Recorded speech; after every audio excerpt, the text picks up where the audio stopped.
Good evening and welcome to the Standards of Geekness podcast, episode 9.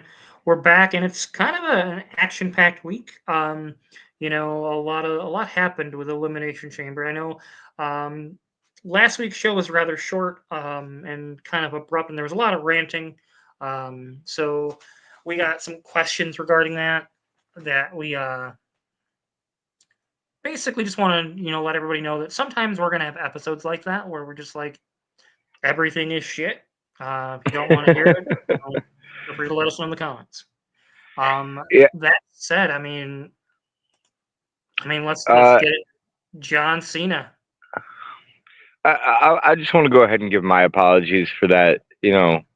For last week too.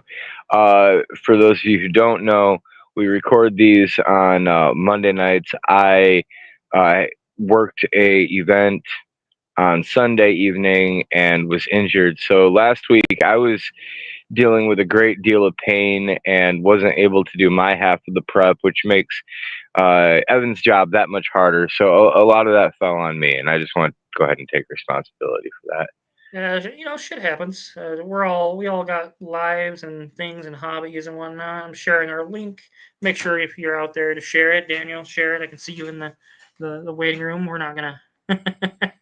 I guess should we bring him in now or should we wait to see? Okay, we can, but before we do, I have something to say. Bada bing, bada boom, smartest guys in the room right here. We called this heel turn. Mm-hmm.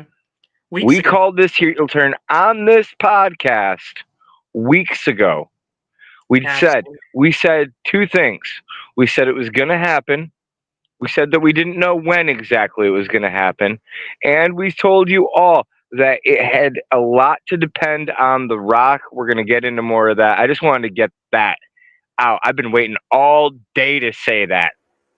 Oh, Let's perfect timing. Oh, and here's the Nugget himself, the ultimate Mark, and lifelong John Cena fan. Well, maybe not anymore.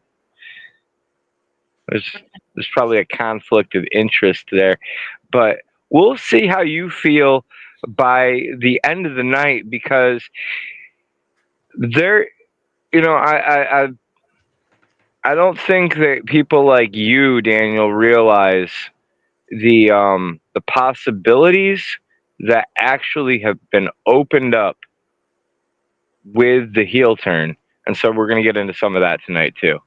Yeah. um, yeah, it left a lot of young C Nation fans stunned. It left our truth on crash out mode, which that's one of the possibilities we'll get into too. it But left yeah, me Our hanging. truth, our truth is a goddamn national treasure. When when Brandy Rhodes tweeted out John Cena sucks, and our truth responded with, "Hold on, like let's just see where this goes. Let's not jump to conclusions." Or that was just it, right? yeah, Let's not jump to conclusions. rush to conclusions. But yeah, the Oh chamber. man, We were watching it live, and then we both are kind of like, this isn't that great of a show. So I challenged myself to go back and rewatch it with a clean slate, trying to ignore previous issues of the booking. We've both been pretty upset with AEW and WWE's booking the last like 5 weeks. yes. And I gotta say, I originally was at like a B minus C plus. No, that show actually was a solid B plus in my opinion. It wasn't a perfect show, but it was solid. It told the stories it needed to tell. I think our problem is we as people who have knowledge as insiders, we have such expectations and we expect to be wowed going into Mania season that we need to kind of take a step back and maybe appreciate what's going on. So that's the lens I tried to view it from. And there was a lot going on. And there's some things that I absolutely thought were shit. Um, like the women's tag match that should have been a much bigger deal, a better thing. It felt like a throwaway match. It was just sandwiched in there to get Tiffany a win on the card before she has to lose to Charlotte at WrestleMania. No, a big part of my problem with the Elimination Chamber was I felt like matches like Sami Zayn versus KO, where you tried to give it this emotional impact, were ultimately just filler matches, kind of like what you're saying about the tag team match.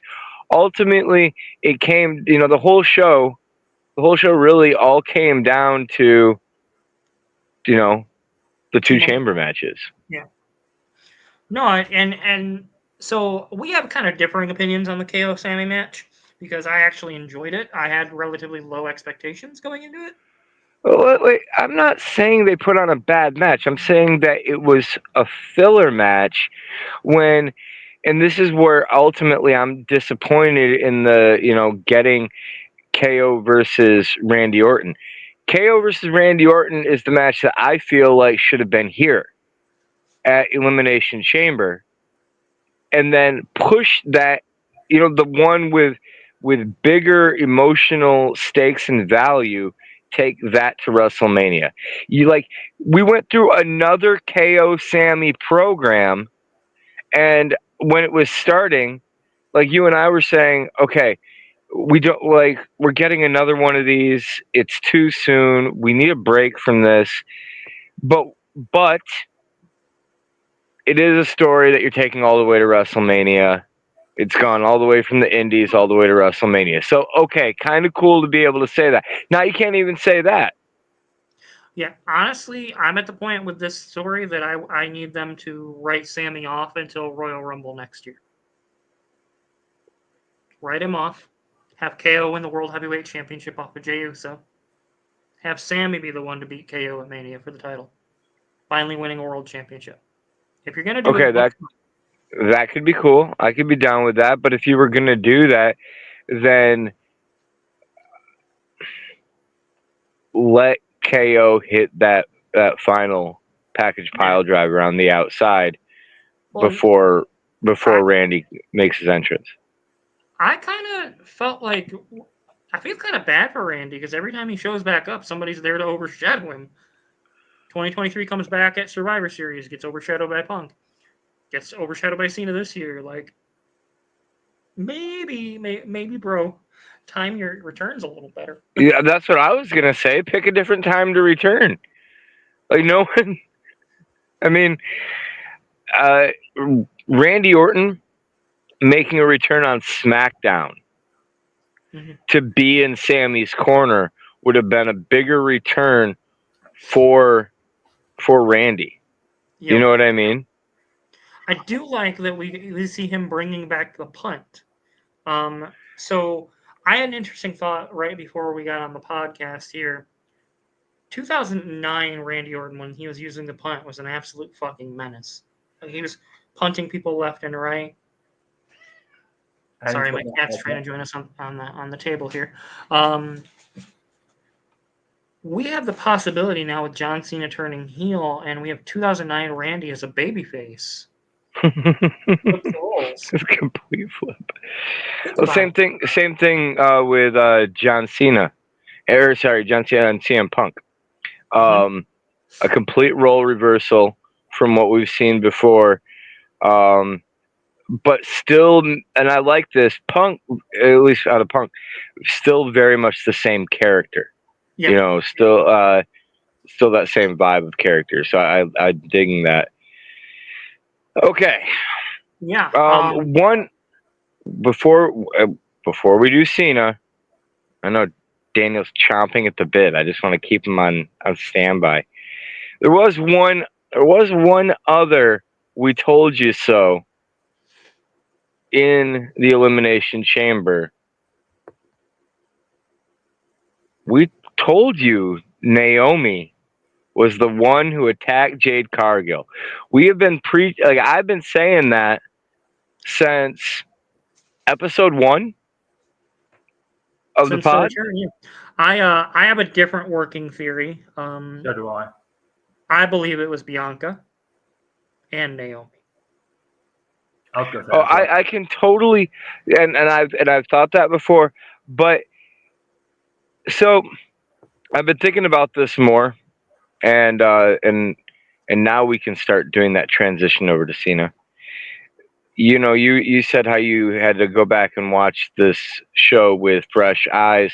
I also had to go back and take a look at this whole WrestleMania that we're getting from a different perspective, and that perspective being that this show is very much for the common wrestling fan and not for the hardcore fan. Yeah. It is. Well, I mean, WWE's always been more of a casually geared audience product. If you're a hardcore wrestling fan, you're probably going to lean more towards AEW, where it's more of a wrestling style show. I definitely can't say that I disagree with you.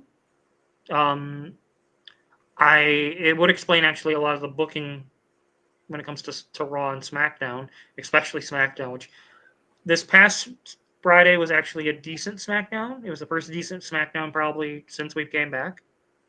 Um, I'm not super excited about what Road Dogg's doing. Just full transparency. I have noticed since he's taken the role back over that women's time on TV has gotten pushed back.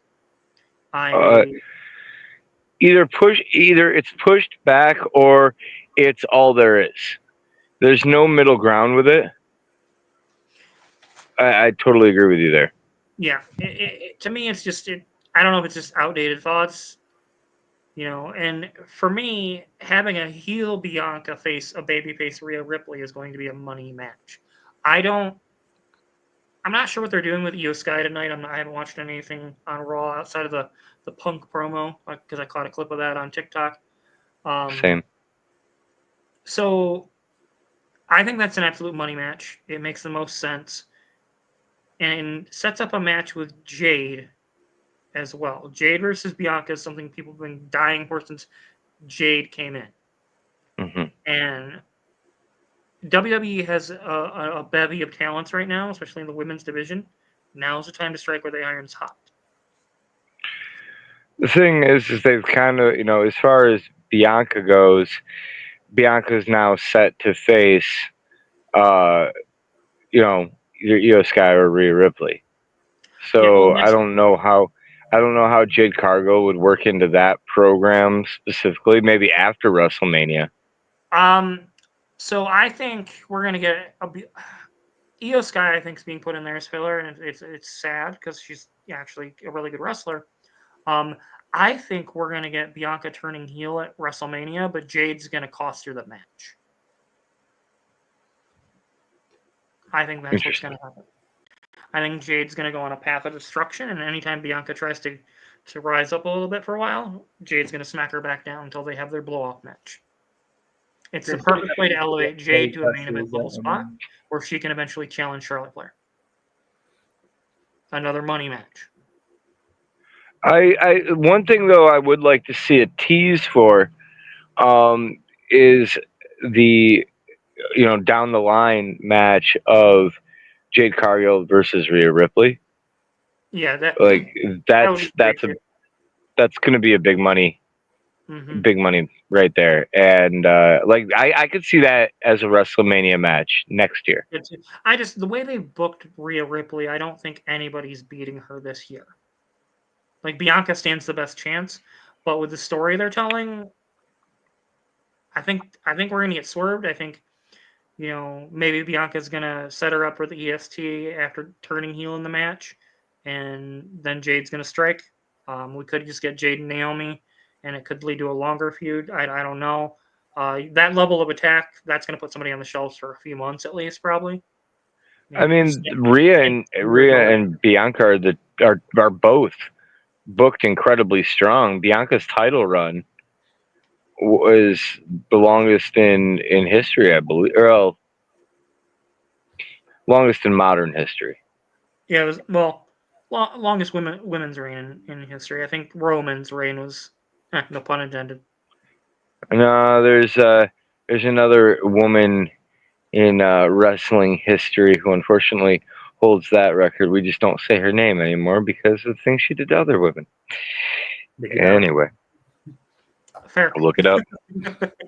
Look it up. Speaking of things getting done to people, John Cena turns heel on Cody Rhodes. I gotta say, so when I first watched this segment, I knew it was happening. I could tell it was going to happen, especially the moment Cena cheered when Cody told him to go fuck himself, which, by the way, never would have happened under Vince.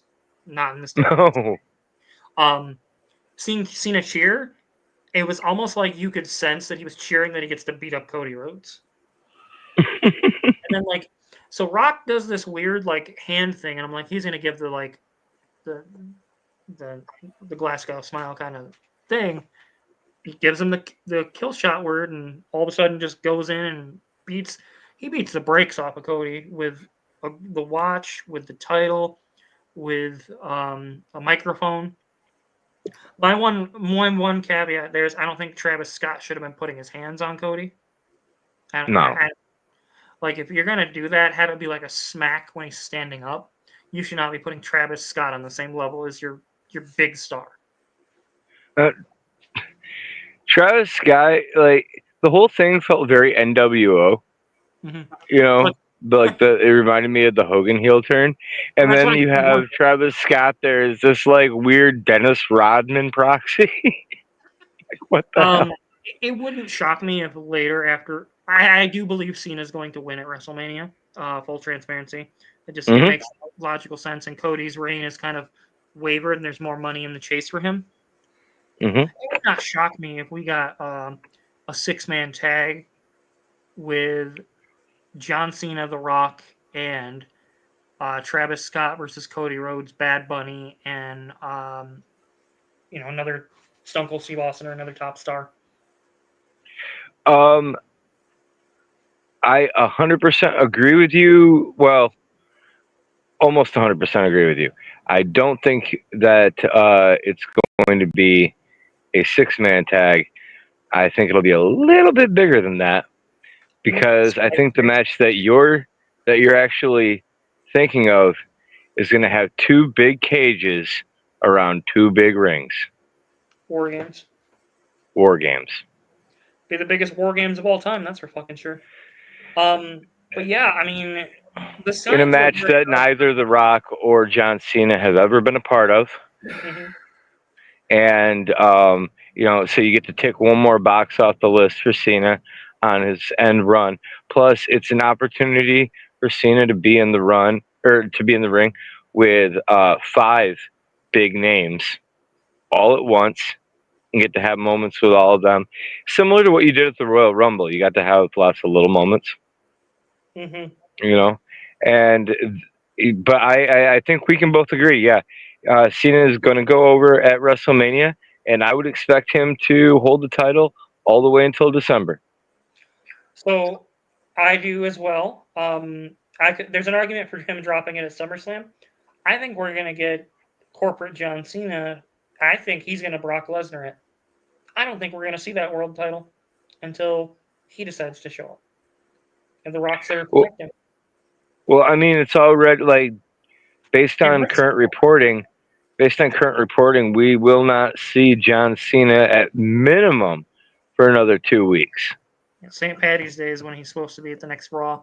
That's his next planned appearance. I think that's a mistake. I know it's a filming schedule stuff's what they're claiming, but he could have done via satellite, which would have been funny.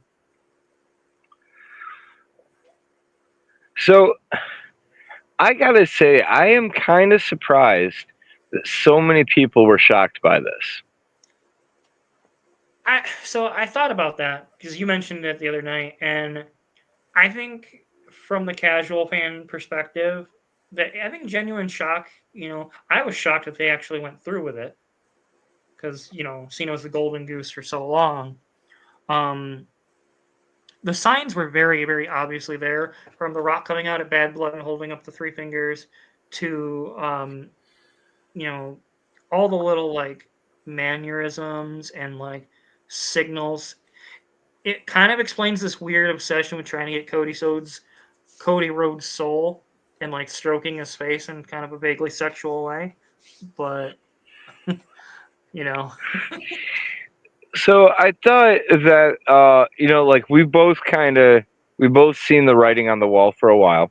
The Rock has been making these kind of random appearances, but I do agree with you 100%. This has been in the works for a while. I think ever since October. I think this was the plan that they came in with when Cena announced his retirement tour. I think that was the plan from then. But I'm saying going back to October, that's when The Rock holds up the 3. Yep. And so like the plan's got to be in place at least at that point. Yeah. To get here. The thing is, I still maintain that I don't think it was a clear decision on exactly when they were going to pull that cord. You know what I mean? I think it was possible that Cena could have turned heel at WrestleMania. That was my original idea that I pitched on the pod. Was just I think it would have been a slightly more impactful way to do it. You could have gotten a little more mileage out of the story. Well, I've thought about that, but I think I figured out why they didn't. And the reason that I don't think I think they chose to turn Cena heel now and do the lead up as baby versus heel Cena ultimately comes down to what the win at WrestleMania means. And this is a factor that is really, I know from writing wrestling storylines that there is a certain part of you that you are supposed to make the audience feel uncomfortable with what they're seeing.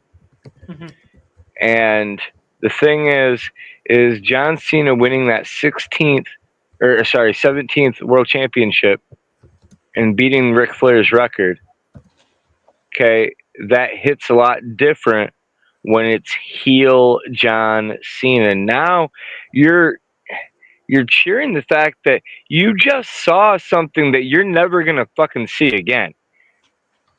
I mean, superstars like Cena, like the Nature Boy Ric Flair, like they're generational. You know what I mean? Yeah. And this is our generation. This is our time to see it. We're not gonna see another one quite like this. Not ever. Will someone eventually beat Cena's record? Sure. But I doubt we'll be around to see that. Yeah. I mean, hell, Flair's last world title wins were in the 90s, weren't they? Like when I was a kid, when you were a kid. No, I believe I may be mistaken. I think it was like 93. I want to say he won the title in 2000 when he was the president of WCW.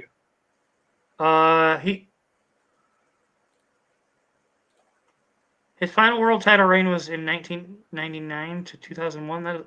It was year 2000. Let's see here.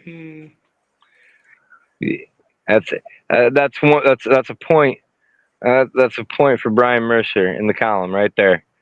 Yeah, it was 2000. It was May of 2000. He was champion. At that point, brought to you by Reliving the War.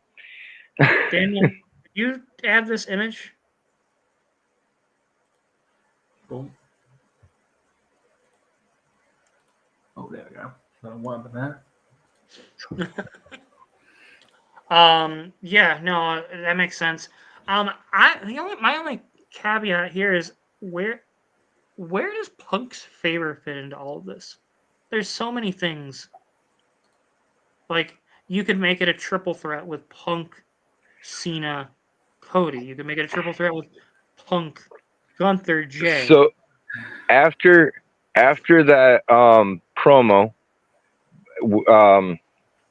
that you referenced, that you saw from tonight's Raw, I wonder if the plan is to do a Daniel Bryan with CM Punk, where essentially CM Punk is scheduled to face The Rock, and if he can beat The Rock, then he gets added to the main event with Cody Rhodes and John Cena.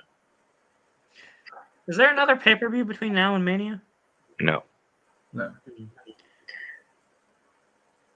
Because I wonder, what if Seth Rollins is the other? Because a lot of people have been rumoring that it's the third man that's not Travis Scott. What if Seth Rollins is the third man? That one.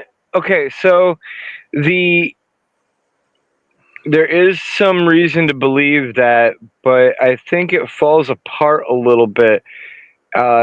So the easiest way in there is because, as it's pretty well known, Seth Rollins was supposed to be in the new Captain America movie. His part was cut. Mm-hmm. So, he does not appear in the movie, but he was supposed to be in the movie. He filmed it. So there's an argument to be made that he is, trying to follow in that Hollywood line that Rock and Cena are part of. Becky Lynch.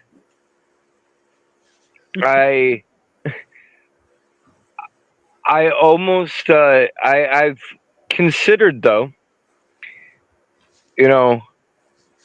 what if Travis Scott isn't a part of this, right? He's not. If The Rock was doing a countdown, right? Takes away Cena, you got two more. What if the other two are The Miz and Logan Paul? That could be interesting. Two Cena rivals. I could be down for that. Not just Cena. Not just Cena rivals, but specifically guys that approached Cody Rhodes on SmackDown last week to try and convince him to take The Rock's offer. Could be something interesting. I mean, I kind of wonder if Ethan Page fits into this too. Given that awkward little NXT thing, what if at Mania, Ethan Page comes on and helps Cena win? Because the only way you're going to get people to not cheer John Cena winning that is to have him do something horrendous. Well, I think you got 2 weeks just until you see him do something horrendous. Which I'm Lock and load, Daniel. That reminds me, I also wanted to go ahead and give massive props this week to John Cena's epic promo that he cut right after WrestleMania, right after the Elimination Chamber. Yeah, I mean, who better to learn from than the big dog? That's what, and I loved it. I absolutely loved it. You got John Cena confronting Roman Reigns years ago, saying, you got to learn how to cut a promo. Roman cuts his best promo ever. This is my yard. Mic drop. Walks out after beating The Undertaker. And now John Cena takes the cue, just does the mic drop, and walks out. You finally figured it out. All of that rapping was just, extra effort he did not need to put in. Well, I love how this whole heel turn is turned into a validation of everything that Punk and Bray Wyatt have said about John Cena over the years. Mm-hmm. Like, it was a little uncomfortable to watch little kids cry in regards to Cena turning heel. Like I say, No. Okay, hold. All right. So, a couple of months ago, I was at a show. Okay, and my team wins, and we're walking to the back, and as we're heading to the back, we're healing it up. We're shouting at the fans and everything, and right there in the front row, there's this little girl. and she was sitting next to her brother. Her mom is sitting right behind them. Her mom's got a cell phone out, just recording the shit out of us. And I did what came naturally. I went right up to that family and I said, "See that little girl?" And I pointed at the women's champion, who happens to be my client. And I said, "She's a better woman than your mom will ever be. This is the kind of woman that you should want to grow up to be like." No, so. And wait. And the little girl burst into tears. Oh no. She just, tears streaming down her face. In that moment, the real me, the person behind the character, wanted to be like, no, it's okay. Oh, I'm so sorry. However, But it's the reaction you want.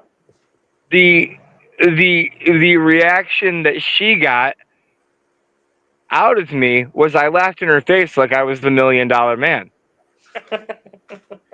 Because I'm the bad guy and I can't break that or it ruins it for the good guy. You know what I mean? So like I was saying, like if that's the reaction you want, that means you did a good job. And I think they executed this heel turn. And I think sometimes we got to drop our lenses as people analyzing it and just appreciate it for what it is. Even I cried. I broke down. Daniel had a mental breakdown, but. All right, so I think this is a good point here, Daniel. You know, you sat here and you listened to us talk. I know you have some strong opinions about this. Now, I'm sure at some point here we're going to cut you off, but why don't you go ahead and give us your initial reaction to Cena turning heel? Like, all right, so like I'm going to go through this moment by moment, okay? So Cena hugs Cody, and you see that dead look on his face. The Rock cuts his throat. What are you thinking? Confusion. I'm like, wait, why is he looking at The Rock like that? So at that point, it still hasn't come to I was you. so confused. I'm like, Cena never makes that face. Why is he making that face? It didn't clock. It never clocked. Okay. Cena steps back. He kicks Cody in the nuts. DRM. Pretty much. Just WWE, you got your Daniel Roberts moment. He's on top of Cody now. He's punching him in the face with the watch. Tears. Cody's blood is being spilled all over Canada at the hands of your hero. Sobbing, broken, emotionally traumatized. Then they did their jobs. And I couldn't stay to watch the ending, like cuts, credits. I had to walk away. I had to go and get a bunch of tissues. I was just a pool of tears and a mess. Because to me, this felt like, and maybe it's quite controversial, I don't know. This felt more like the modern version of Hogan being the third man. That's what it felt like to me. This felt like that exact moment. The moment you never thought you would ever see. Some people were calling it the second greatest heel turn of all time, right behind that. Mm-hmm. I'd argue, honestly, in terms of execution, it was slightly better. The fans' visceral reaction to Hogan turning is what made that moment even better. Yeah, and what people don't realize is the pure shock of it. Like the first Hogan time, like as soon as the leg drop happens, it's pure silence for a few seconds, and then it's a rain of boos. But here's the thing: like it felt different because I think everyone wanted it to happen, but he wasn't expecting it to happen. It was still a shocker, I think, for that reason. I think a lot of people thought that it could happen, but they're like, WWE will never pull the trigger on that, especially he's retiring. Let him go out as a babyface now. John's wanted to be a heel, and heel Cena is about to be a fucking menace. Well, there's a big argument that John Cena should have turned heel when he, back in that whole program with Kane and Zack Ryder. Yep. And then Embrace the Hate, and then the Nexus Embrace the campaign. hate. I would have loved to see that personally. I think that would have been the best way to turn Cena heel. I think that would have been amazing. Um, back back when John Cena did the Firefly Funhouse match with Bray Wyatt, he said afterwards, when he was asked about like wearing the NWO T-shirt and stuff, that he really wanted to have the opportunity to play a heel. That if he ever had another long run, that would be one of his goals. So all the way going back to that, and that's not part of storyline. That's behind the scenes a little bit, but there should have already been that like inkling in people's heads that like this is going to be Dark John Cena. Like this is what everyone said that they wanted. Now you're gonna get it. I never wanted it. Here's the thing, like he was, and I think this is what would have made Cena unique to everyone else. He doesn't, and this is gonna sound really fucking childish, but he could have been that one superstar, like would never turn heel again, like because he was so, he was so beloved. That was the biggest complaint people had against Cena for the longest time. Bring back the 6 move of doom. Bring it back. No. Not that and old then man. Don't show up for work every week. So the ultimate show of a character is you make a face turn or you make a heel turn, and you don't really change your character. You kind of show how your character was that all along, and John Cena exemplifies that. Look, people were booing him and cheering him all along. He didn't give a damn. Think about that for a second. He didn't fucking care what the fans thought from the get-go. Hashtag Cena's always been a heel. You combine that, you combine that with his known history of burying other superstars in the business. God, this, by the way, would be a wonderful time to bring back Wade Barrett for a confrontation. Yeah, I think Cena needs to return, and I think he's got to destroy R-Truth. I think, and this is what I think they should do. I think they should do like an Avengers Assemble of Cena's greatest opponents, and just try and confront him and try to bring him back to the light. But he's. I think that's what they're going to use R-Truth for. They're going to have R-Truth be the audience mechanism that kind of plays the angel on his shoulder. John's just going to be like, I'm going to listen to the devil, and then beats the shit out of him. And that'd be a good way to get R-Truth and John Cena to kind of like close out that story from. Who would you say would be like? I would love to see. I would love to see R-Truth wrestle John Cena, just because I think that'd be an awesome match. Especially, and I agree, it'd be great for like long-term story that's kind of been told between the two of them. But I disagree.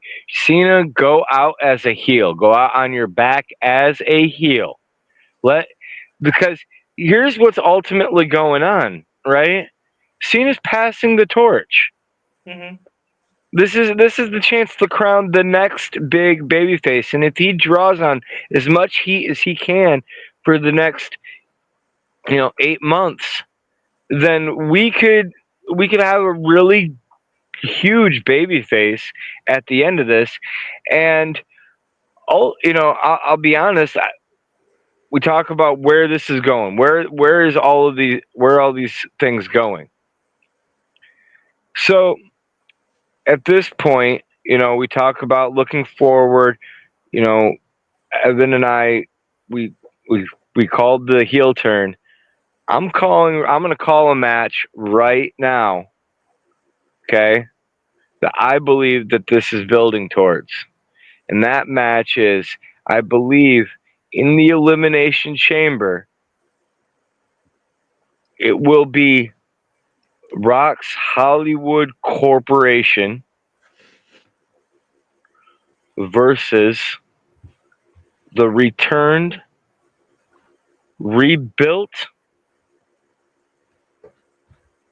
bloodline. I think that's what that's leading towards. That way we can set up Roman versus The Rock at the following WrestleMania, which God knows, We'll just get it done. at this point, just get it done. But putting those two, like, you're talking about a superpower faction here, okay? When we're talking about John Cena standing next to The Rock, we're already talking like two-man power trip vibes, which, if you weren't around for that storyline, Stone Cold and Triple H, between the two of them, they had all the belts. They just took out everybody. Yeah, they were the tag champs, and wasn't Triple H the world champ? Or was Austin? No. Austin was the world champ. Triple H was the Intercontinental Champion. Okay. Is it weird? I don't ever remember Triple H being the IC champion. Maybe I'm just too young. Well, that's fair.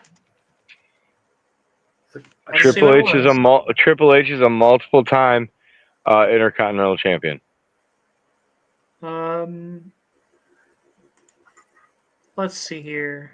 See, I know he was tag champion because of DX with Hornswoggle. I know he was world champion because of the whole. He was Intercontinental Champion when he faced The Rock at SummerSlam. So in the ladder match. Triple H became Intercontinental Champion, beating Jericho, then lost it a week later to Jeff Hardy. And then he won it back with some help from Austin. Then they beat They beat Kane and Undertaker for the tag belts. And then they had to defend the Intercontinental Championships versus the Brother Destruction's tag championships. He's not a Grand Slam champion, is he? He's not a Grand Slam. Yeah, he is. Are they? Ultimately, the two-man power trip angle ended with Triple H tearing his quad. Yeah. Undertaker replaced Kane in a WWF match, defeated Austin by disqualification, but did not win it. Austin was the world champ during that time too. That's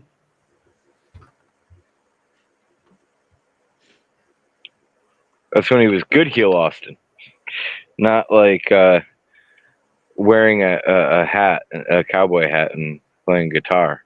Heel Austin. I mean, hey, I personally enjoyed him. That was the best Kurt Angle. I think that was great. Oh no, that was great, Kurt Angle, but it was horrible, Stone Cold Steve Austin. Controversial opinion, but I like that Stone Cold Steve Austin. Just pure comedy. No, the parts where he, like, there's the promo where they're getting ready for the match against the Alliance, and like McMahon is hyping him up, and everything that McMahon says, Austin turns and repeats to The Undertaker. That is hilarious. Like, I'll take that all day. But the tiny hats, the singing Kumbaya, no. Yeah, it was a little weird. But yeah, circling back to the Chamber, honestly, the men's Chamber was predictable in terms of who was going to win. It was either Punk or Cena. It was none of the other options. Some people were floating around that Drew could have won. He might have been option 3. I didn't see Seth winning it, and I figured Seth would screw Punk somehow. It's okay. I think Drew is in a really rough spot, and I think this actually about a handful of guys. Like KO is another guy I would put in this, kind of realm. The fact is WWE is so overwhelmed almost with talent right now.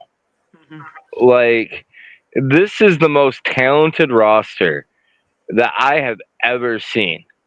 I've seen hands parallels. Down. People have made parallels of how this is just a more talented version of the Attitude Era roster. And honestly, I can't disagree with that. The only thing that I think the Attitude Era did a lot better than they're doing right now is the tag team division. You're not wrong. I don't even I don't remember who the tag champs are off the top of my head. It's DIY on SmackDown and War Raiders, War Machine over on. Wait, I thought it was American Made. Did they win the tag belts? I haven't. Right. Remember, it was like They have not. No, American Made has not won the tag team titles yet. However, before Cena turned heel, the original plan for tonight, Evan and I had talked about, was we were planning on talking about the mid card titles in WWE. I'm still prepared to do that if you want to, but personally, it's their weakest division. Well, it is, but with the Chad Gable decree that all of American Alpha needed to have title gold by the time he came back, and them carrying through that in promos and saying that they're gonna follow Master Gable's orders.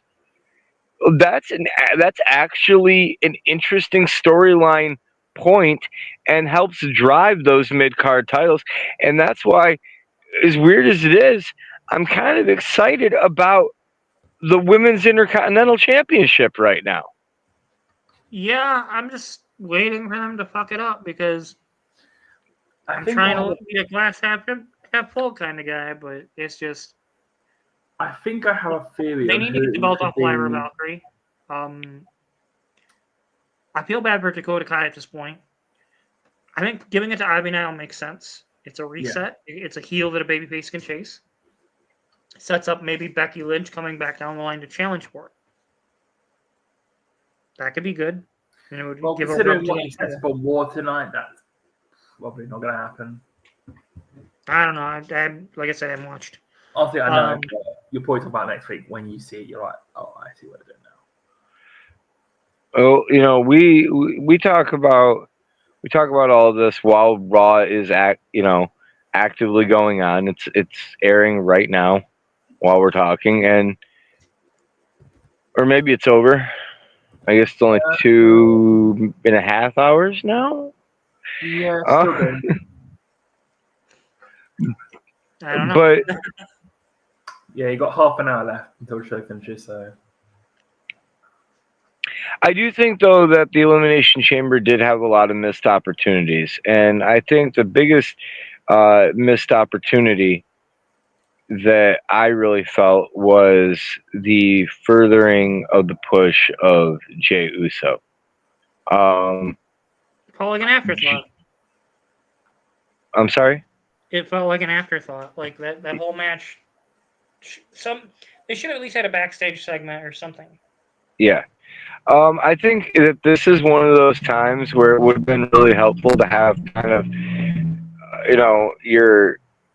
almost a double feud going on. Let Jay knock off a feud, knock off an opponent. Now, show that he can get the job done. Leading into this, last bit against Gunther, I think that's important. I think it's a big issue for the main event that the last time that we saw Jay in a pay-per-view main event, and I know it wasn't a pay-per-view, it was Saturday night's main event, but it was him getting his ass whipped by Gunther.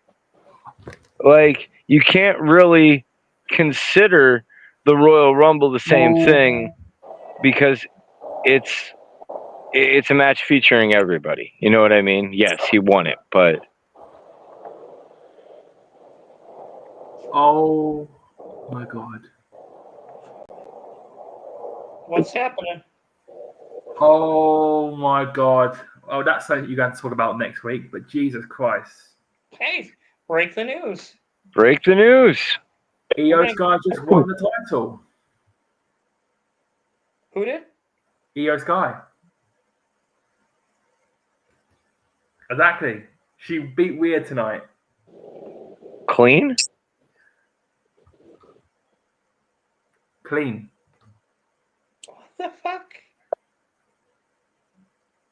All right. Well, hey, we didn't call that one. So now it looks like it's going to be. All right, hey, I'll full out say when I'm surprised. I didn't see that one coming, but cool, good on her. Let's see. Congrats to her, I guess. I just didn't think they would have her. And from what it's just to everyone's protect saying, Rhea from not having to lose to Bianca? But that doesn't make any sense. If you're gonna have the match of Rhea versus Bianca, you want it at WrestleMania. You teased this 2 nights ago, unless it's to get Io the belt and then make it a triple threat.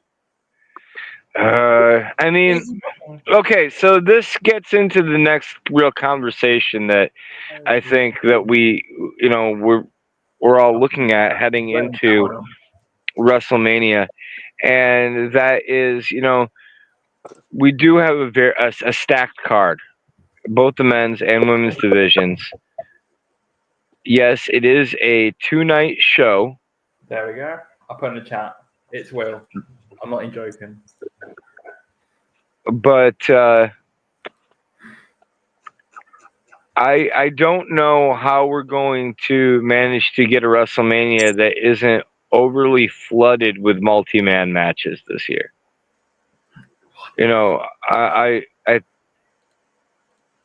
I think there are a couple that are very clearly going to be one-on-ones, but they're still giving these hints and giving these teases that, we could get something, a CM Punk inserted into a main event or something. I can't see them going back to CM Punk versus Seth. Well, Punk this is going to soon? take on Seth Rollins in a steel cage next Monday, so at the Garden. Have you thought He's about facing next week? They're going to be in a steel cage match at the Garden next week. That's different. Doing it on television is different than doing it on pay-per-view, and very different than doing it at WrestleMania. Well, I think this is where Seth gets his get back from the Netflix debut. And then I think we get a blow-off match at Mania where Seth wins, and then Punk cashes in his favor later that night. That's what I was going to ask. Have you guys thought about the fact of, what happens if Cena beats Cody, or whether it's Cena wins or Cody wins? You get Seth versus CM Punk at Mania, and regardless of who wins, Punk cashes in a favor with Heyman, and Punk gets instilled in night 2 versus whoever won that match. But that's not the same thing. Paul Heyman owing CM Punk a favor is not the same thing as CM Punk getting a title shot. Yeah. Paul Heyman doesn't get to just make title matches. Therefore, the favor that CM Punk cashes in from Paul Heyman, we have to be looking at this from the angle of what can Paul Heyman offer. Paul Heyman could offer to go and advocate for CM Punk to have a match. You know what I mean? He could go make that argument, but then who's he going to go make it to? The Rock? Yeah, it's I don't know.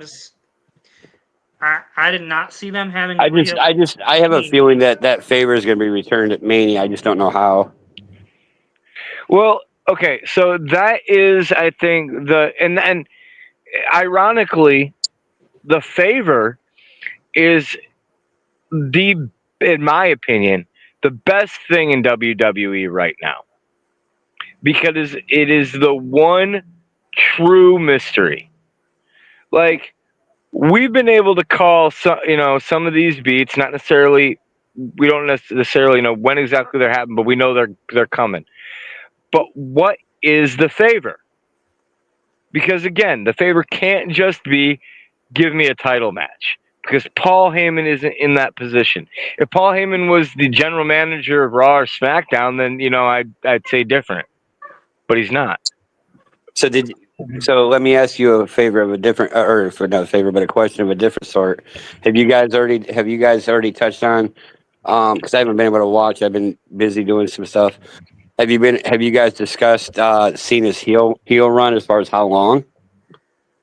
Yeah. So a little bit. Because my I thought. personally believe that the run is supposed to last all the way through December. I think Cena will remain heel the rest of his active career. I think he will end his run as a heel on his back.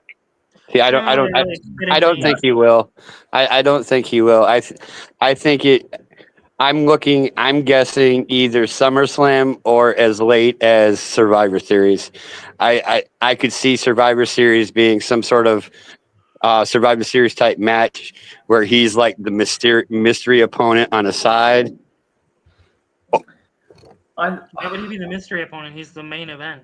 Like he's Honestly, gonna I win the think World it's Series. last, Right. What I'm saying is like he like there. I don't know what the scenario would be. Like I'm saying that like he would redeem himself at Survivor Series in some kind of manner, and he would go November and December as a face. Yeah. See, I think that's a waste. I'm not saying it isn't. You just had what people are saying is one of the biggest heel turns of all time, the biggest heel turn since Hulk Hogan. Okay, Right. and to have a heel turn like that, and you're saying, and we're gonna turn him back to being a baby face in 4 months, 5 months. That's a waste. What you have an opportunity to do here with heel Cena, we kind of touched on it a little bit. Randy Orton was always the bad guy versus good guy John Cena. It was always bad guy CM Punk versus good guy John Cena. You have all these other all these other people in WWE, all these newfound stars who you want to get over. Like seriously, when we get that champion versus champion match, it's going to be a lot more entertaining to see babyface Jey Uso versus heel John Cena. Mm-hmm. That's going to be a more entertaining match than babyface John Cena versus heel Gunther was going to be. No, I'm not disagreeing with you. I'm just saying like I'm biased to a degree because I'm still getting used to the new regime and seeing some of the things that have happened that are better than it used to be. And I don't watch near as frequently as I used to. Like my wrestle watching has dropped probably close to 75-80% of what it used to be. I catch more highlights and kind of things via social media and YouTube than I do actually watching it. I'm just going on the history of you have this great opportunity. How many times have you blown it by doing it in too short of a period of time or not doing it right? And I'm not saying how many times did Vince McMahon blow it? Right, and that's what I'm right. This is a new Right. This is a new And I'm trying to give a whole new team. Yeah, and I'm trying to give Triple H and this team a chance, and so I still being that old wrestling fan and knowing how I've seen so many things play out that could have been done better, that it's hard for me to go and not look at like them potentially doing something like that again. I'd think it'd be easier, Hina, being a SEAL going out, because what do you always say? When you retire, you go out on your back. You pass the torch, you put somebody over, you go out on your back. Being a heel is the easiest way to do that. Look, ultimately, John Cena is a legend in the business, and at the end of the day, it doesn't matter if your character was a babyface or a heel or how you wrestled your last match. Like, you will be cheered when you come back. To have those moments. Yeah, like that's unless you're Hulk Hogan, and then you gotta say some really racist shit. Like, so I mean, if John Cena, says some really racist shit, then He's from okay. Boston. What about that? Hey, as long as we're talking crazy, you know, you want real heat. Hogan's made a ton of movies. Wouldn't he fit the corporate rock Hollywood mold? Yeah, honestly, I kind of have a working theory that I started thinking about as we've talked. What about LA Knight? Oh yeah, because he's got that link. Him and The Rock have a shared history. He was on that game show on NBC that The Rock had all those years ago, where he screwed his teammates out of money in order to get more money for himself by throwing the match. So you think Brock throwing up two fingers means there's two more? Yeah. Yep. So who are you guys thinking are the two? I know who I'd. Let's all name our two. I know who I want. I know who I would fucking go fucking ape shit for if they did it, but I don't think they will. My opinion, I've got The Rock, Cena, Ethan Page, and LA Knight. Brian has mentioned Logan Paul. I said that I thought that it could be Logan Paul and The Miz. So going back to last week's SmackDown, there were an obscene number of references to WrestleMania 27. The worst WrestleMania. Between that's the one with Miz and Cena where Rock interfered, right? That is correct. You know, and by the way, this is a WrestleMania that I was personally at. It's considered to be one of the worst WrestleManias of all time, and the fact that this is now becoming historically relevant is just okay. But yeah, there were a whole bunch of references all through SmackDown specifically about how similar John Cena was to The Rock. Telegraphing again the heel turn. I don't know how. Also, I had figured out by the end of SmackDown that it was happening like at Elimination Chamber. The promotional poster was a dead giveaway they released that day. It had The Rock, Travis Scott, and John Cena all predominantly featured on it. It didn't have Cody Rhodes or Roman Reigns or anything like that. I think this cage match that's happening on Monday, I think we're going to get Roman Reigns showing up and busting that up. See, I was thinking about that, and I was like, so it's Cena and The Rock and that one. I can never remember the other dude's name that was in the ring. Travis Scott. I started thinking historically, like going through Cena's career, like who could kind of who would I like to see? And Miz was one of the top ones that like. There's a lot of history there. I could see that'd be something that'd be different. Seeing Miz and Cena kind of on the same team, same page, same thing. But the Miz has that Hollywood thing. That's a big part of it. The whole Hollywood connection. The other thing is, and I know this is reaching for the stars and the moon and everything else. Randy Orton. I know that's a lot of big stars, and there's probably too much star power in that faction. But he just returned as a baby face, so it would be. I know. Really I know, and that's why I thought about it too. It was like, why couldn't Orton be a heel right now? Because I think that would be awesome to see them actually working together, like being on the same page, not having that one-upsmanship like they did back when they did, and that tension, like they're completely on the same page, doing the same shit type of deal. Well, but actually, if you're talking, hold on, I got to interrupt. If we're gonna bring in a member of Evolution to even stand next to these guys, it should be Batista. Yeah, Yeah. that was my other one, or either Orton or Batista. See, mine. Batista is 100% retired from in-ring competition, but I imagine if WWE called him, if Triple H called up Batista and said, "Hey, man, I want you to just come out and be a manager for The Rock's, movie star team," he might get down on that. Like,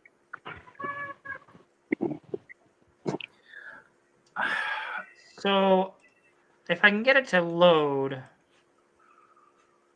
it's being stupid.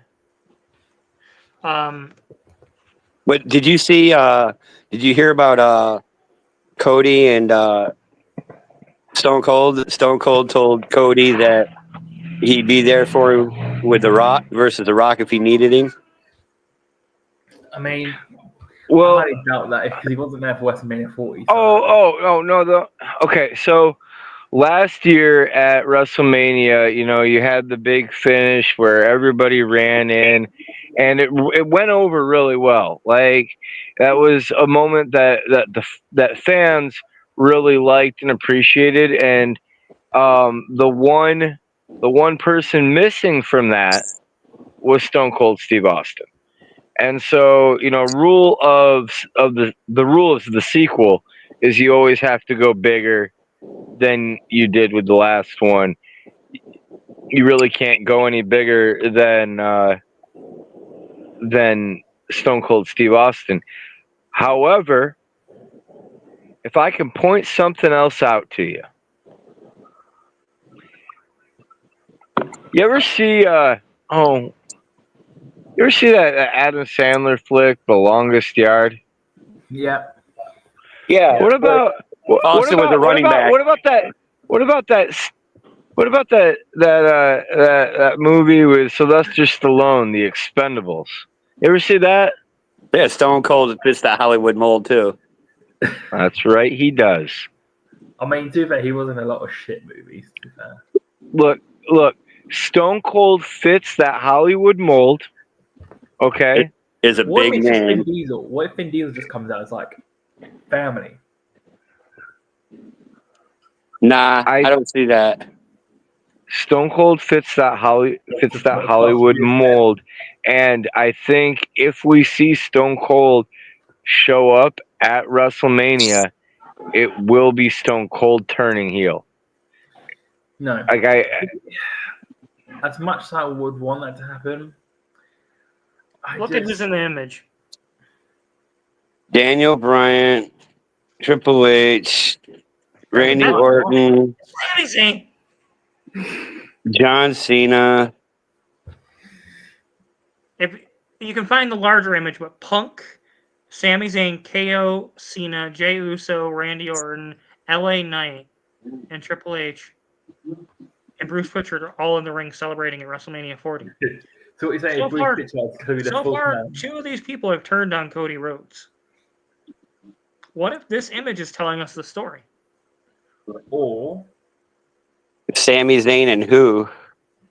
Or Kevin Owens and who? Kevin Owens and John Cena. I think. See, I think it's going to be Randy because you can't What trust if him. this I think is that's far more layered? well, they do try and layer their stuff more now, and part of that is how we're, you and I pick through this stuff, so that's how we're able to see some of this stuff. So it's possible. I do think KO, and we've been saying on this show for like every episode, KO has been done dirty. Like, you can't put that many people over in like throwaway matches and stuff without getting some kind of payoff. There needs to be a payoff for Kevin Owens. Right. And that's why I think he's going to be the one to beat Jey Uso. I think that's where his comeback up is. They're going to build him back up to be the guy who beats Jey Uso once he wins the title. That could be cool. I could be down with that. I would like if Jay's going to win it, like I feel like he needs to have a little bit of a run with it. I don't want to see him immediately lose the Yeah, title. I don't want to see him pull. SummerSlam- I don't want to see him pull a Kane. 24-hour run. No, I think SummerSlam is a perfect time for a first time title run. He's the most over guy in the company, besides maybe Cody or the Rock or a legend. But there's not a lot. His wrestling style doesn't. It's like Jeff Hardy, but with extra steps. I think the best interesting story should be going to WrestleMania 41 is, can Cody trust Randy? Like, because he's always seen John turn on him. Like, the whole thing should be like, is he going to betray him? Like, Here's the bigger thing, Daniel. Think about this. Cena's been the epitome of a babyface and the good guy and the hero for 20 years. Mm. He just turned heel. He just turned his back on everything he stood for. And just to point out, I wouldn't be surprised if he came out, because if you remember an interview he did some time ago, they asked Cena about his heel turn in, I think, 2012. Chris Van Vliet. He created a whole new track. He had a whole new wardrobe. Like, he completely went the opposite way than what he was. He even I said, am hoping that is the entrance music we finally get to hear. Well, Me too. But here's what I'm getting at for Daniel's point, because he's talking about Randy not trusting people. You just turned the big, like Brian said earlier, you just had the biggest heel turn since Hogan to the NWO. No, Hold on a second, Daniel. If you can't, if the staple, if the standard hero, the epitome of a superhero in the WWE can become a heel, then you can't trust anybody. DTA. Like Stone Cold's motto, DTA, don't trust anyone. Who legitimately can he trust anymore at this point? And that's the thing. Like, I think that's the best thing about it. Like, you can have this paranoid scenario in his head. Like, Cody's constantly looking over his shoulder, where he's like, is he going to do it now? Is he going to do it now? Is he going to do it at WrestleMania? Like, make him paranoid. So then he turns around. I think the story they're telling is the weight of the championship and the costs associated with it. Oh, absolutely. So, like, you talk about the layers of the whole thing, and really the story of Cody's championship has really been just friend after friend after friend turning on him. Yeah. It's like reverse Big Show. I think payoff, and I don't want it to happen because I know we got Cody as a face. He's probably going to be a face for the rest of time. But no, he's not. He'll go heel again before he retires. Yeah. I think the best story, if the story was to end, I think it should end with him eventually realizing, I'm not going to be turned on anymore. I'm going to turn on, I'm not going to be turned on anymore. I'm going to be turning on the person who strikes me first. Losing the title isn't the end of the story, though. That's the thing with professional wrestling. And one of the things that I like about the current writing style in WWE is that, in the current writing style, they're looking at what comes next. It's not just about what we're doing right now. It's about where is this going to take us to. And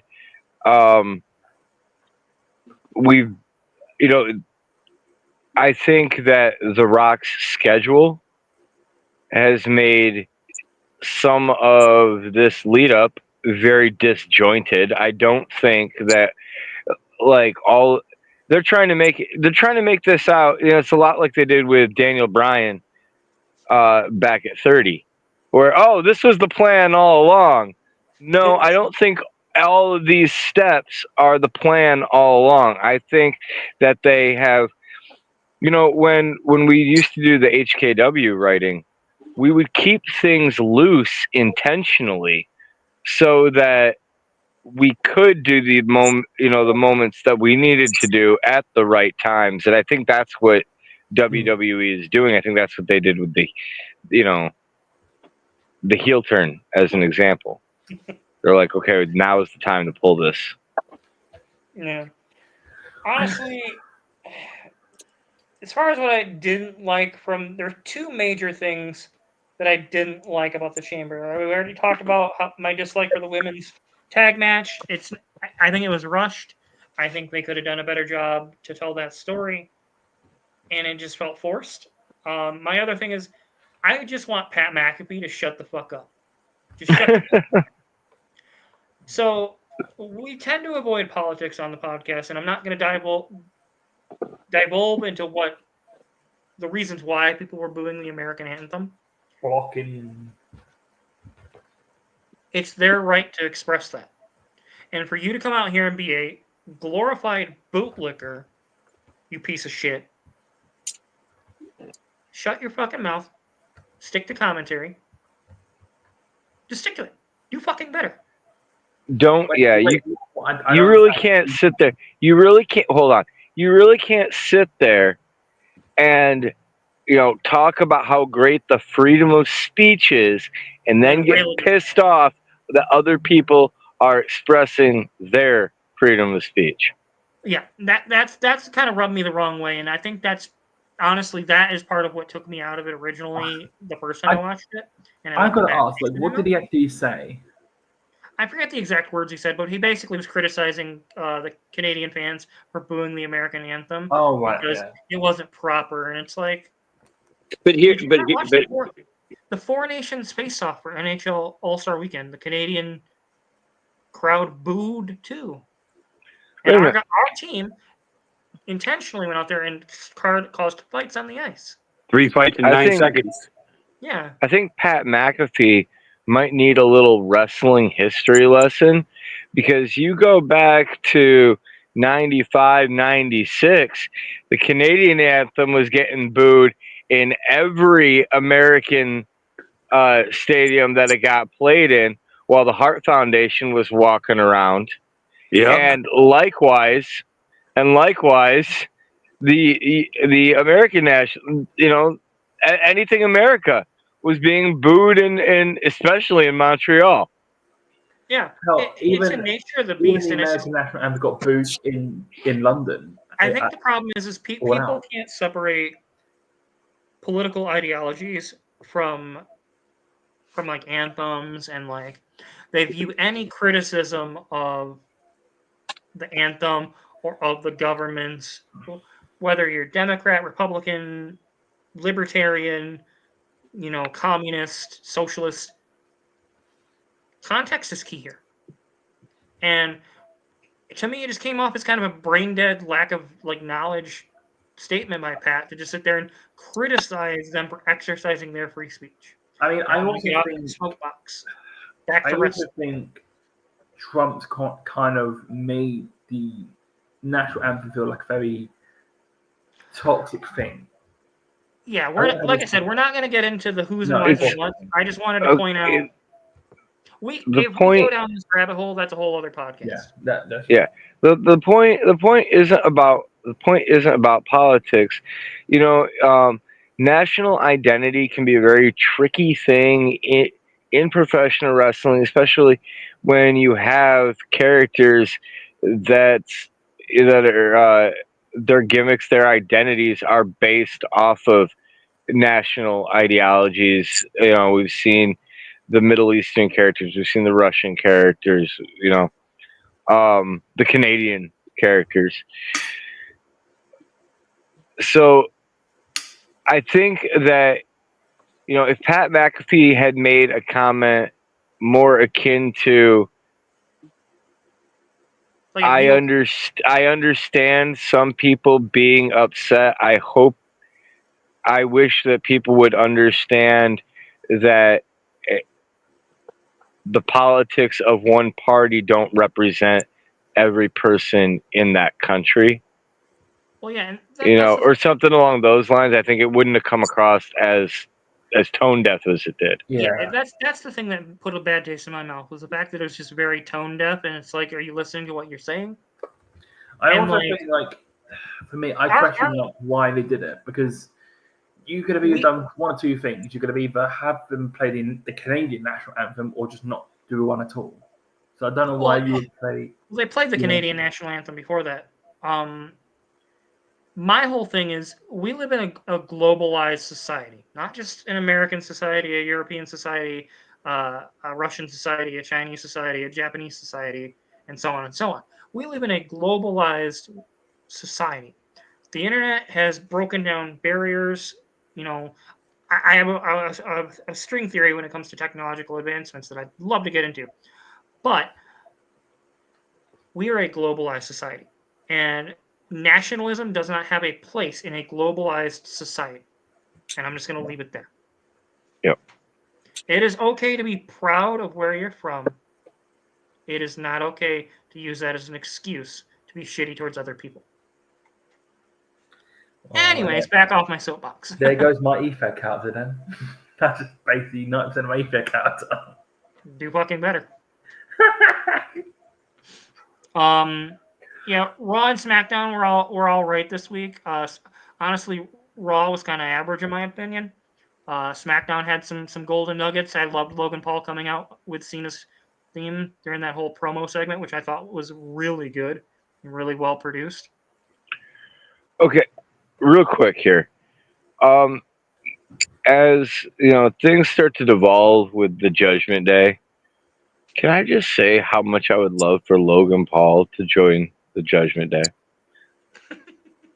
I would love to see a tag team of Logan Paul and Dominic Mysterio. No. I think that would be great. No.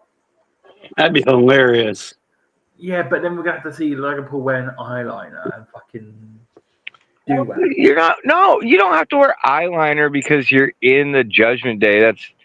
That's dumb. And Look at Dominic Mysterio. He wears fucking eyeliner. So That's like that. hey, at least we know that he won't be on any of the Japan tours. Sure. Every time I see him, I just want, especially that was Dominic when he asked him on that podcast, why aren't you allowed in Japan? Like he didn't fucking know why Logan Paul right from Japan. No, he's such a great heel. Like Dominic Mysterio, he 100% understands the assignment. You know what I mean? Like, although, I would like to see a pay-per-view in Japan with Logan Paul on it. you like won't, but you won't. But could you imagine the heel heat he would get just from going back over there? No, he'd be arrested. That's how that works. I don't think he got arrested. I know he had to apologize and do a bunch of press for mental health stuff. He's not welcome back. He's banned from there and he's banned from Egypt. And he's banned in Italy as well. Yeah, he's a great heel. What can I say? So am I the only one that enjoyed Gunther calling out Akira Tozawa this week? Yeah. I thought that was really great use of Akira Tozawa. I feel kind of bad sometimes watching him get just thrown around the ring because but in reality, he is the modern day Taka Michinoku. Can't disagree. You see, I got a problem with that because if you watch his Japan stuff, he is so talented, and then you see him go away with just treat him as a joke. Denying his talent. It's just that he fits the role. And Daniel, I think you're missing this. He went. Okay, so Akira Tozawa, you're looking at it as he went out there and just got his ass kicked and got made to look like a fool or whatever. Well, I would argue one, that's kind of been his role for a while now, and two, he was out there getting beaten up by the world champion. Yeah. And while that may not seem like a difference, it's a huge difference because it's automatically putting his name into a higher echelon of wrestler. And while I don't think Akira Tozawa will ever be a world champion, no, I do think that and I've kind of said this for a minute. I do think WWE is in a place for a lower mid card title, and I think Akira Tozawa would be a great person to be like a European champion or a television champion. Honestly, I think this is a good launching point to make him a viable contender for the Speed title. That would be cool. Make it relevant. Make it relevant. Make the Speed title relevant. Yeah. I like how they used him in a way to let Gunther be a heel. They had the match. It was a squash match. But like Gunther got to be, basically compare him to Jey Uso and how he views him. And like they got to keep that story going. And honestly, like I wasn't sure on Gunther versus Jey Uso after the Rumble. I'm definitely sold on this match being a thing. I do not think it is a main event. I just keep going back to I wish we could have had a Jey Uso match at Elimination Chamber. I think that would have been really helpful. Like even if it was something as simple as like a tag match, something. Jey Uso versus Grayson Waller with Austin Theory at ringside and is able to put down both members of A-Town Down Under and comes out looking strong after that whole thing with outside of the medical room with Akira. Yeah, that would have been great. So I'm just gonna, I don't want to completely shit on AEW. I know we've been talking WWE nonstop. There were some bright spots in AEW this week. Toni Storm cutting a promo in a neck brace in her bed was great. I actually really enjoyed that. You just like seeing Toni Storm's bed. You have too many dirty fantasies. You sicko. Okay, I had the same fantasies. It's okay. Tomato. Mine are with Trish Stratus though.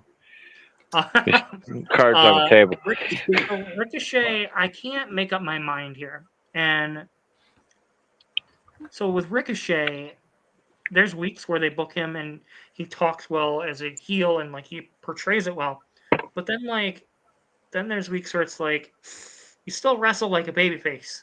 Stop wrestling like a babyface. See, he needs to cut out the flips. The flips are like just not needed. It's not something you see heels really do outside of maybe the Young Bucks. Like, okay, Seth kind of did it, but then you could tell he was working more of a limited style when he was a heel. Yeah. I thought it was really intriguing how they did Hangman, how he just entered the arena in street clothes, fought Aaron Solo, and then called out MJF. MJF coming out in a bloody towel, basically telling Hangman to go check on his friend, and then finding Christopher Daniels in the back beaten to hell.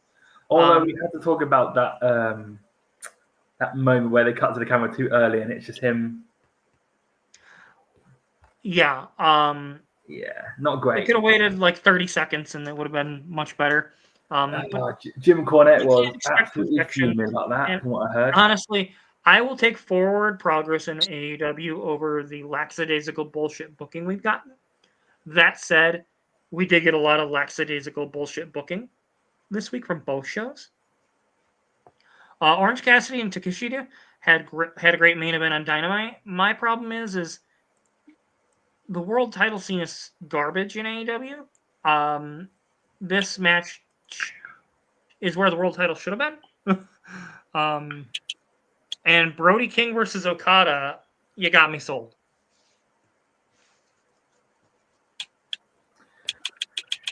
As far as Okada is extremely talented, and I want to be excited about any match with Okada, but it's really difficult with AEW booking where I feel like the stakes are taken out of everything. I also think that everything being wasted. Everything in AEW, it's like they try and build it up to world-ending level, and some shit just isn't there. Yeah, and you can't treat everything like it is that same level of threat, or nothing maintains the stakes that you're trying to give it. It's also the fact that you could definitely tell it's booked week to week about who's popular or what's responded well on social media. Yeah. there's no consistency. Yeah. And like I watched the segments with Edge taking out yeah, fuck you, I'm calling him Edge. Just just it just cope feels harder, Tony. wrong. Cope harder. Evan can't cope. Can't cope. See, it just Took out feels wrong. Claudio, and then they had Willow take out Marina. I like that they're doing this where they're taking out Mox's associates slowly but surely. I just don't think I want to see either Edge or Mox as world champ there. See, Here's the thing. This has been going on. This has been going on for a long time. At no point has it been like interesting or even palatable. They had one week where it was semi decent. 1 week out of 1 week. You know, a broken clock is right twice a day. You're not wrong. And here's the thing, like with Edge, like the whole Edge and Black Ball, Combat Black Ball, whatever they call Death Riders now, like it's just there's no enjoyment. It's not something I'm looking forward to week for week. I'm like, come on, just give us something that we can be excited for. And it's just like it just feels like they're just trying so badly to make this work, and it's just Honestly, the rest of Dynamite and Collision were just really fucking bad, though. Like really insanely bad. Like I want AEW to be successful, but I'm at the point where I'm probably gonna stop watching. I mean, to be fair, I've only seen At least like, until it clips gets on better. social media and highlights. Like I've not watched the AEW show in. Yeah, maybe that's what I'll do because Right. I don't know if I want to commit 2 hours or 2 to 3 hours a week to watching 20 minutes of quality programming between the two shows. And the thing is, Well, like, when AEW is not improving, it's just getting worse and worse and worse, and it's not improving. When you tune in to things like that Thunder Rosa running spot from 2 weeks ago, I mean, what do you? Well, and like her whole argument on Busted Open was, oh, it was about safety. Okay, well then hit her in the back. Hit her in the gut. Yeah, you could. Yeah, exactly. Like, There are multiple different ways to hit someone with a chair. Yeah. it just sounds like you were scared and didn't want to do it, and that's fine. But then don't bring a fucking chair to the ring. Bring a kendo stick or something then. Right. Like to me that whole segment ruined all credibility she had. Oh, absolutely. Well, not just her. All 4 women in the ring were made to look ridiculous. Well, I think the only one who benefited from it was Megan Bain, which I think she's a bona fide star. I don't know how Joey Janela does it, but I think she has got star potential. I think if they book her right, she could be a female Brock Lesnar.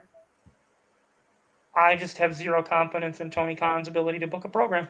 I would literally trust Andre Splinter and his mom more to book a show than Tony Khan at this point. Would you book me better to book a show better than you? I would trust you and Xander Shaw to run a promotion better than Hashtag Xander Logic. Eric out here catching strays.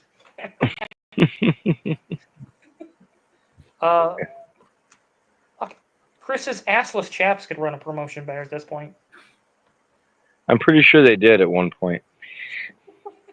I mean, at least I can make, AEW entertaining, like I said before, with Hulk pen matches and jog chat matches. Honestly, I think hire Vince Russo or hire fucking Jim Cornette at this point. Anything's better than that. Honestly, that's what I'm thinking. I think they should hire Jim Cornette. I know it's not the most ideal thing, but at least he knows. I think have Cornette come in there, have Cornette be your filter. As long as they don't bring in Vince Russo, as much as I love the guy, as much as I find him very entertaining, just don't. I can't imagine Cornette working under the same roof as the Young Bucks, but weird things happen. You probably just send him I think he'd get over it if the money was right. If we're just sending the Collision, like, there you go, off you fuck. Well, ultimately, I think the real takeaway here is, week after week after week, we've been sitting here watching AEW, fail to deliver any more than a match or two or a segment or two of entertaining television every week. Meanwhile, you on the other side of the pond have WWE, and whether Evan and I found it to be predictable or not, at the end of the day, there are a lot of people talking about Cena turning heel. Single And- most video in WWE social media history. Yeah, and I feel like that's and that's going to directly translate to WrestleMania buys Mm-hmm. and views, and that's the goal. Like if you wanted to know if John Cena was still a draw, clearly he is. Well, that's the thing. Is like the more I think about it, I don't think it's AEW's lackadaisical booking and like just inconsistencies has definitely hurt. But like I don't think any of them understand how to actually run a wrestling promotion at this point. But then you need to ask as well, like Like who are like your main literally event like guys? they validated every criticism that Bischoff and Cornette had of them. But then you have to ask yourself, like, who is your main event guys for AEW? I mean, you got Jon Moxley. Okay, You got John Moxley, you got Kenny Omega, you got Edge, I guess, and I Will? think they're building Jay White to be up there, MJF and Hangman, and You got then Will Tony Storm. Ospreay. I don't know about Ricochet. I think Ricochet. There are a ton of talents in AEW. Oh no. Okay, that are talented enough to be the guy in a company to like It's not Okada's over there. He was a world champion in New Japan for years. Mm-hmm. Like the talent isn't the issue; it's the booking. Like I'm begging you, Tony. I want to care about AEW. Hire us. We will fix your shit. We will get you that million rating back on fucking TNT. Tony, if you listen to this, hire me. Don't listen to these two. Hire me. I know good booking. And with that note, exit. You are such a nugget. You are such a nugget. Not the fun kind of nugget. You're like the deep fried, glazed nugget. Oh, so I have a topic I want to bring up because I know it's not to do with AW and it's kind of do with WWE, but not really. Is the Bully Way / what's his name? Something Way, BJ Way guy on that show. What the fuck? That like promo segment where he called Bully Ray a bully. Oh, you're talking about the WWE Tough Enough remake? That's it. Oh, I haven't watched any of that. I kind of forgot it was a thing. I just saw a clipboard earlier today. Yeah, I saw that and basically called him a bully for not shaking his Dave hand. Bautista did have a chapter in his book called Bully Ray is an Asshole.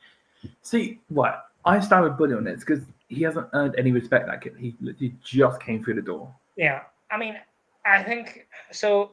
This is where I disagree with a lot of the old heads when it comes to this. Every single person, no matter what level they're at in the business, still deserves to be treated like a human being. Oh yeah. That said, it's in his fucking name. His name is literally Bully. Exactly. You're a fucking idiot to challenge that. And also understand where Bully's coming from. It's like saying, like, I will give you my respect once you win this competition, but right now you have not earned my respect. And that makes sense. He's a legend. You don't have to give somebody your like full-on respect. As a human being, you can respect them and be, you don't have to be too nice, but you at least treat them like a human. And I think that's a lot of problems with these like newer generation wrestlers or there is a problem with that too, where they expect. Wait, hold on. I gotta interject now. Okay, because I disagree hardcore with these opinions. So I'm gonna talk about myself for a second here, and then I'm gonna talk about this.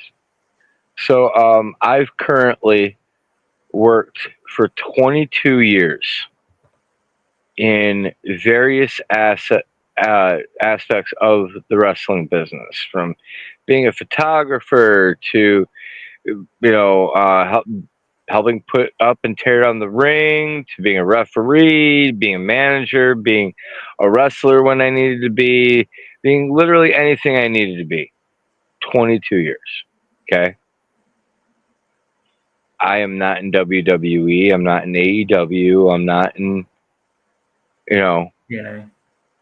TNA. And my story is not unlike the story of hundreds and thousands of indie wrestlers all over the place. Yeah. These guys that are getting the Tough Enough opportunity, you know what I mean? They're getting a express pass to the front of the line. Yeah. And that's a line that Bully Ray was a guy who had to wait in line for. You know what I mean? Like he made it. Yeah, but I don't disagree with the premise of he needs to earn the respect.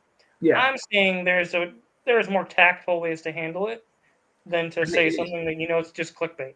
It's just as bad as over here, especially in the UK, like the UK independent scene. Like it's very like so a lot of these younger guys have been locked up. They think they're better than they are, and they don't deserve the spot they are. They should be main eventing or be. You're not owed anything.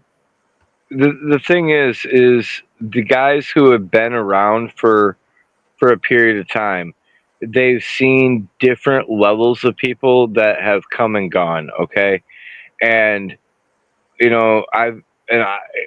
they've seen the people who have gotten that easy express road and then fucking just shit on the industry as a result of it. And it's an old school, method, but like it very much is. You try and break those new guys. You try and make them quit. Because the bottom line is here. If you quit because I'm talking shit to you, you were never going to make it in this business anyway. Yeah. The shit that I'm going to say to you is nothing compared to the shit that the fans are going to say to you, especially the ones online. And especially like also, I know there's not like real like wrestling, but like Ethan wise, I had experienced it from you, and honestly, I couldn't cope with it. I couldn't deal with it early on when I started off in Ethan because I thought it was so difficult, and I wanted to quit because it got so difficult for me. And obviously, eventually, I had to go overcome that. But what I'm telling you is like EFED is the safe world. Yeah. EFED is the wrestling world with training wheels. Yeah. I mean, once you go into the real life wrestling scene, you have to deal with social media. You have to deal with the critics. You have to deal with asshole fans. And I think a lot of wrestlers on the main roster, especially, can't deal with it. I think we've seen it firsthand so many times over the years. Like they can't handle. I don't disagree that there's some soft ass people out there that can't handle criticism and that like they need their safe spaces. I'm not saying that. I'm saying that like there's a difference between protecting the business by breaking them down and making them work to earn the respect. Completely understand that. Completely fine. I think sometimes some of the bets, especially maybe not nowadays, but some of the books and stories that I've read and heard stories from people that have been there, it used to be way worse. And I've always been a big believer you should always leave something better than you found it. And part of the problem that wrestling had, it had a stigma around it because of behaviors like the plane ride from hell and like sexual harassment and grooming. There's lots of stories I've seen about female wrestlers being groomed and sexually assaulted out there, and some male wrestlers as well. Like you should try to leave something better than you found it. And I think Bully has kind of the right idea. I just think sometimes people don't understand his delivery. Yeah, I'd agree with that. And I think that guy took it way more personally than he should have. Yeah, that's absolutely. That said, but that's the thing. That's the thing that I was saying. Like you have to have thick skin if you're going to be in this business. Like people are gonna say shit to you. They're gonna insult you. They're gonna come for you, and you just kind of gotta laugh at them. Yeah. Like at the end of the day, you have to realize that if you're a heel and you pissed those people off, you did your fucking job. They're pissed at you at the end of the night. Feel good about it. You good night's work. Yeah, and if you watch his promo, like he just mentions how like, I didn't want to be here. I know I'm going to be a superstar. Blah blah blah blah blah. Like that's like you're better and you're already going to make it. Like when you've just gotten through the door. At that point, you deserve to be. Yeah, like asshole. It's like you can have an ego, no problem. You gotta have to have one to get involved in professional wrestling. Oh, absolutely, 100%. Sometimes I think a lot of people's egos need to be toned down a bit, just a little bit, and understand like, okay, you can have an ego, but don't. Sometimes people just need a reality check, and hell, we've all needed one from time to time. Yeah, but I think a lot. And that's the point where we turn off Daniel's camera. All right, so. All right, guys. Well, I think I've had a lot of fun, and I think this show was much better. We had a lot more going for us this week, and I think we have a positive direction and a positive take when it comes to wrestling. We'll let Daniel in so he can say bye-bye to the audience, too, even though he's half the audience. All right, well, that's it from the Standards of Geekness podcast, and the lead mark, the mark of all marks, Daniel Roberts. We'll let you go ahead and say goodnight to the audience. Good night, everyone. And have a good night.